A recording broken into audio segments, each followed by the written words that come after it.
ঝিমঝিম বৃষ্টি, আবার বৃষ্টি শুরু। এই বৃষ্টিকালটা মনে হচ্ছে আর যাবে না।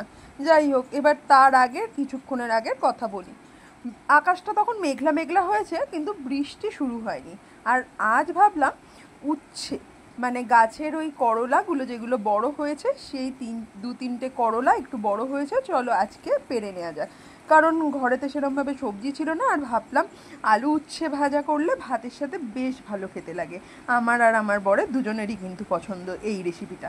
যাই হোক, আমি গাছ থেকে আমার বরই পেরে নিল উচ্ছেগুলো বা করলাগুলো, যেটাই বলো তোমরা, আমি তো বারবার উচ্ছে বলে ফেলছি।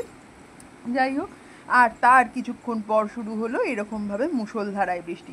তোমাদের বাড়ির কাছাকাছি কার কার বাড়ির কাছাকাছি বৃষ্টি হচ্ছে গো, সেটা জানাতে ভুলো না।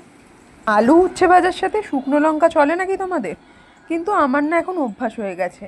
আগে হয়তো খেতাম না, কিন্তু এখন আমি বেশ শুকনো লঙ্কা খেতে পারি। তো তোমরা কারা কারা ভাজাভুজির সাথে শুকনো লঙ্কা পছন্দ করো?